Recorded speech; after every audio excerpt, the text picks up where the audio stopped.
Staffordshire in the West Midlands has no shortage of reported hauntings, and in this video, we're stepping into 10 of those stories that locals still struggle to explain. A woman wandering the streets with a pail balanced on her head, a hooded figure standing silently in the middle of the road, lights that appear on empty country lanes, and a staircase haunting so personal only one person in the entire house heard it happen. These are real accounts from ordinary people, and they're about to take you deeper into Staffordshire's ghostly past than you've ever been before. Burslem has its fair share of old ghost stories, but few are as unsettling as the tale of Molly, a figure said to wander the streets carrying a milk pail balanced on her head. The story claims she appeared after her death, driven not by anger or unfinished business, but by guilt. People who claimed to meet her said she would apologize repeatedly as she passed, as though trying to make amends for things long buried. The sightings were brief, usually at night, and often described in a flat, matter-of-fact way. A woman with a pail on her head, walking quickly, whispering apologies to no one in particular. The story grew darker when locals claimed the haunting had become disruptive enough that an exorcism was attempted. According to long-standing accounts, 6 holy men were brought together to confront the spirit. Details vary depending on who tells it, but the consistent part is this: 3 of the men later died. No cause is officially linked to the event, and no documentation confirms it, but the tale has remained part of local folklore for decades. In Burslem, Molly's name is still spoken with a mixture of caution and uncertainty. For a time, the sightings seemed to stop, as if the exorcism had ended the activity. But in the 1970s, people around the churchyard reported something strange. Witnesses described a fast-moving figure wearing black and white clothing, darting between gravestones or circling the edge of the grounds. No one saw a face or heard a voice, just a human-shaped form moving quickly and disappearing before anyone could follow.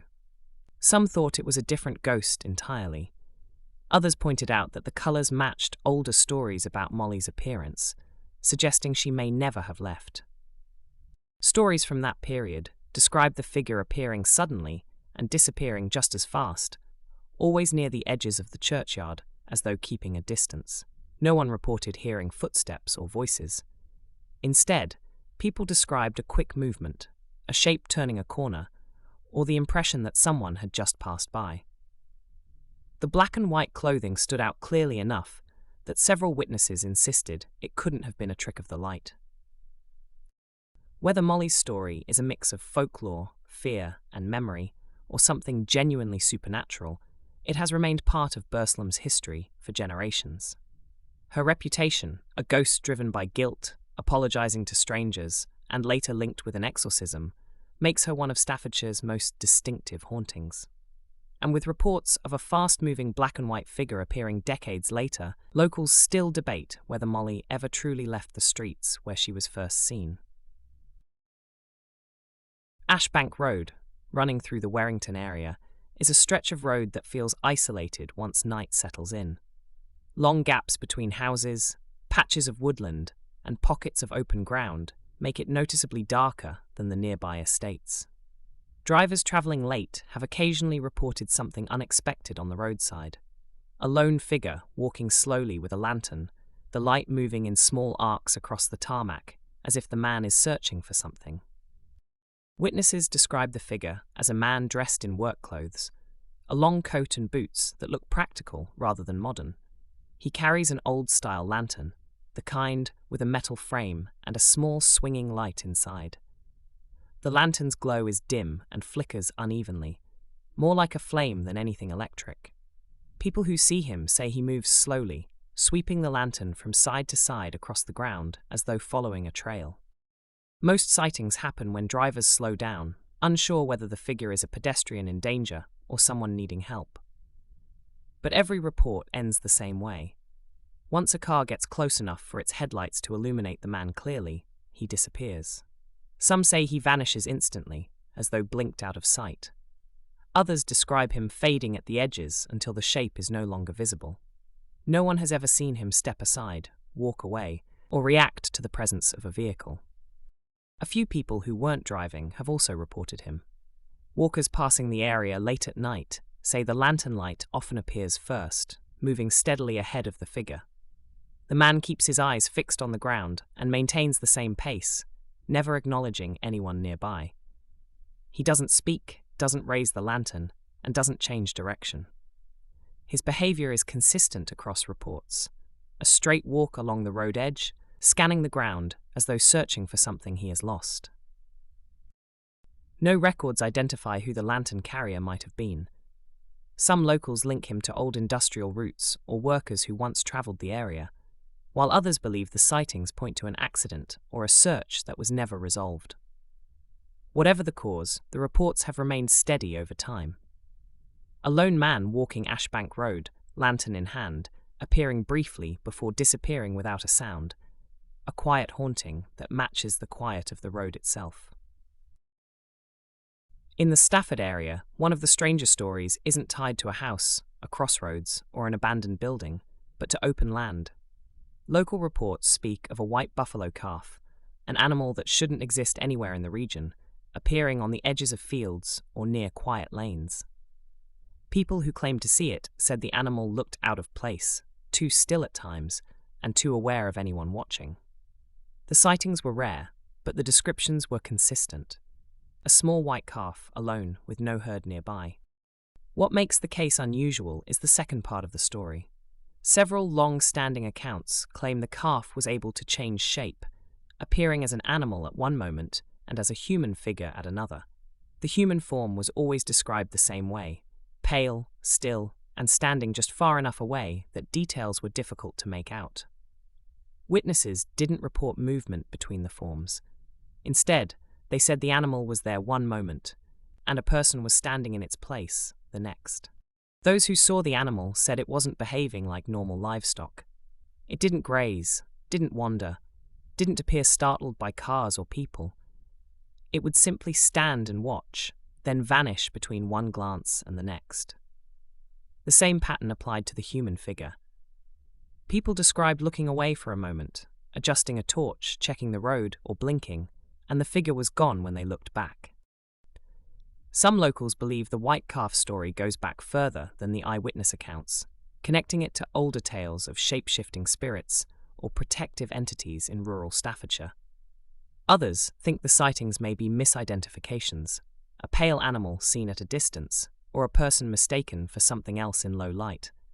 But even those who are skeptical acknowledge how similar the reports are. Whether animal or human, the figure never approached anyone, never interacted, and never remained long enough to study. While the sightings have faded in recent years, the story continues to circulate quietly in the area. People still mention the calf when discussing strange events on rural roads or unexplained figures seen at night. Whether it was a spirit, a misidentified animal, or something more unusual, the reports left a lasting mark. A white calf that shouldn't exist, and a human figure that appeared only long enough to be noticed before disappearing again.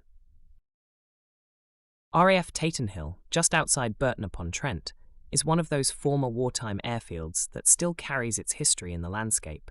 The wide runways, old concrete patches, and scattered buildings give the area a quiet, emptied-out look, especially in low light.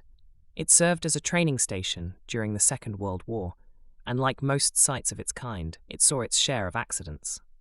Today, the airfield has modern uses, but the original layout is still visible. And so are the stories tied to the young men who once trained there. For decades, people visiting or passing near the old runway have reported the same thing. A small group of young men standing together on the tarmac. They're usually described as wearing older-style flight clothing, not fully uniformed, but recognizable as the kind of gear used by wartime trainees. Witnesses say the group appears to be talking amongst themselves, standing close as though waiting for instructions or preparing for a flight. What stands out most is the way the figures behave. They never react to anyone approaching. They don't turn, wave, or step aside. People who try to get closer often say the group becomes less distinct the nearer they get, as if the detail fades out instead of sharpening. By the time the witness reaches the same piece of ground, the runway is empty again. No sudden disappearance, no dramatic movement, just the quiet shift from there to gone. The consistency of the accounts is what gives the story weight. Different witnesses, separated by years, described nearly identical scenes. Some were walkers, some were photographers, and some were people unfamiliar with the airfield's history. A few said they initially thought they were looking at real people and slowed down to avoid disturbing them. Only when the shapes faded did the witnesses realize there was no one there. One local summed it up simply. They looked like lads waiting for something. Theories vary. Some believe the figures are connected to young trainees who were lost in training accidents, their last moments imprinted on the airfield. Others think the sightings represent a routine image, a group waiting for orders before a flight, playing like a residual memory. There's no record tying the group to specific individuals, but the impression remains the same. Young men who were once full of purpose, fixed in a moment they never seem to leave. Even now, with modern activity in parts of the site, the older sections of RAF Tatenhill feel unusually still. Visitors often describe a sense of quiet that doesn't match the open surroundings. The runway holds a kind of weight, the sort that makes people look twice when something moves at the edge of sight. Whether ghostly or simply shaped by memory, the reports all point to the same image: a small group of young men standing together on an empty runway, seen clearly for a moment and then gone. Before the Greyhound and Punchbowl became a public house, the building served as Stow Heath Manor House, one of the older properties in the Bilston area. The original structure had narrow staircases, dim landings, and a layout closer to a private home than an inn. According to long-standing accounts, the staircase was the focus of a recurring haunting, a woman dressed in a white gown, silently appearing on or near the steps. Witnesses from that period described the figure as a pale, still woman who appeared briefly on the staircase, usually for only a moment. People said they saw the outline clearly enough to know it was a woman in a long gown, but there was never any movement or sound. She didn't descend the stairs or step aside. The figure simply appeared, was noticed, and then was no longer there when the witness looked again. When the building eventually became the Greyhound and Punchbowl public house, the older reports faded, and the white-gowned woman wasn't mentioned as often. Instead, newer experiences began to surface. Staff closing the pub late have occasionally reported the sound of a baby crying somewhere inside the building. The sound is described as faint, short-lived, and impossible to pinpoint. Checks of the rooms and corridors always turn up nothing. Alongside the unexplained crying, there have been scattered reports of mild poltergeist activity. Glasses moved slightly when no one was nearby, items on shelves shifted position, and doors that had been closed were later found ajar. None of it involved aggression or dramatic displays, but enough small incidents occurred for staff to take notice.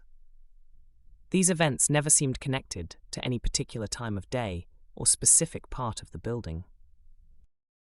There's no confirmed link between the older sighting of the woman in white on the manor house staircase and the later reports inside the public house.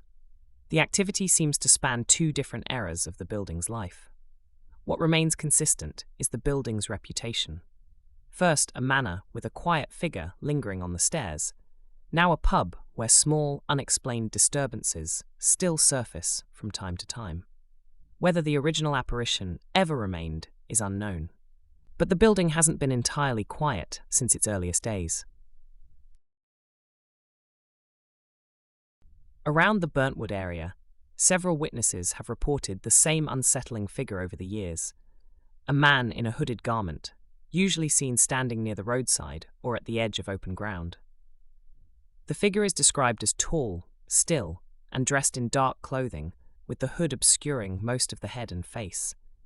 People who've seen him say he doesn't move or react, appearing for only a moment before no longer being visible when they look back.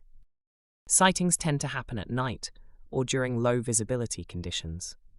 Drivers occasionally report thinking someone is standing at the roadside, only to slow down and realize the space is empty. Others notice the figure near gateways or footpaths leading into woodland. No one has ever described the hooded man walking or changing position. Instead, he's seen as a fixed shape, solitary, silent, and gone when a person focuses directly on the spot. Those who've encountered the figure say the most striking detail is the hood. The garment hangs low enough that no facial features can be made out, even when the witness is close. Some described the outline as solid and human-shaped, while others said the edges looked less defined when they tried to focus on it. Despite the unsettling appearance, there are no reports of the figure approaching anyone or causing harm. Local theories vary. Some believe the figure might be connected to older footpaths or routes that once linked the area's mining communities.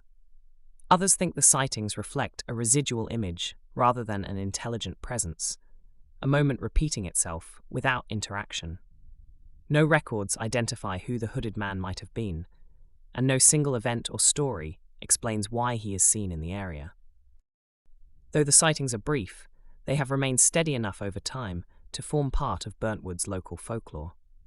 The hooded man is never seen for long and never behaves unpredictably. He appears exactly as described, a solitary dark figure standing in one place, then no longer visible. Whatever the explanation, the reports share the same quiet unease, a hooded presence that watches the roadside but never stays long enough for anyone to understand what they've seen. In the Bradnop-on-Trent area, several independent reports over the years describe the same strange activity inside certain properties. Small stones dropping onto floors without any clear source. These stones aren't thrown or scattered. They simply fall, usually one at a time, landing with a distinct tap on wooden or tiled flooring. Witnesses often describe hearing the sound first, turning to check the room, and finding a small pebble resting where moments earlier nothing had been. The stones that appear are usually small, the size of a fingertip, and are described as ordinary pebbles or fragments of grit. Residents often checked ceilings, shelves, and loft areas to find where the objects might have fallen from, but the location rarely offered a logical answer. Homes with flat ceilings or rooms without overhead storage reported the same incidents. The stones showed no signs of being warm, freshly broken, or covered in dust. Some witnesses reported the stones appearing repeatedly over several days. Others said the activity happened only once, then never again.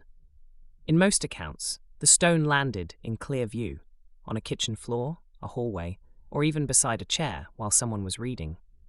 The objects didn't seem to fall from height. They simply arrived, dropping a short distance onto the floor with enough force to make a sharp sound. Some locals associated the phenomenon with mild poltergeist activity, though no other disturbances, such as moving furniture or loud knocks, were widely reported in the same properties. The dropped stones stood on their own as the only unusual event. Because the behavior didn't escalate and no pattern linked the affected homes, the incidents remained isolated curiosities rather than part of a larger haunting. The cause of the dropped stones has never been identified. There are no structural explanations that match the reports, and no witnesses ever saw the stones appear in mid-air. They heard them land, turned to look, and found them resting on the floor. Whether the activity reflects something environmental, psychological, or genuinely unusual, the accounts have remained quietly consistent. Stones that fall from nowhere, leaving no damage and no explanation behind. Behind Oxhay Farm in Bradnop runs a quiet rural road, bordered by fields and old stone boundaries.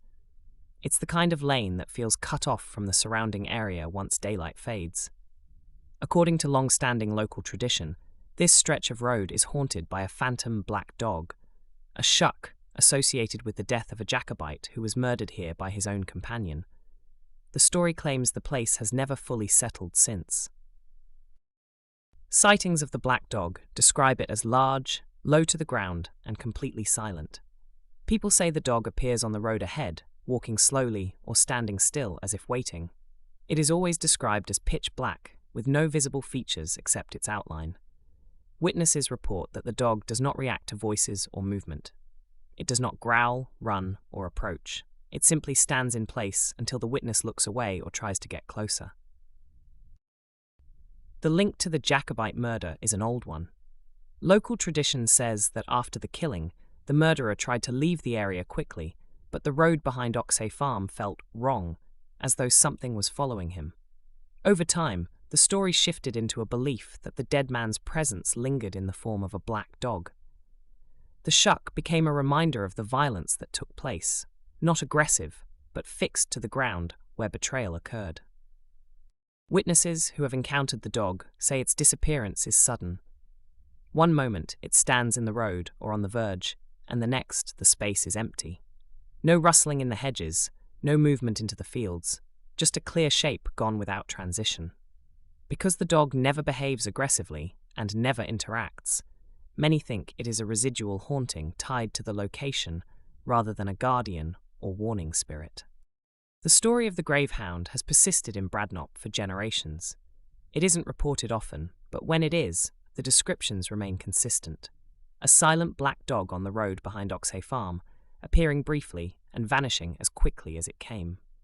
Whether it is truly linked to the Jacobite murder or simply a long-standing local belief, the sightings keep the old story alive. A dark figure on a dark road, tied to an act that was never forgotten.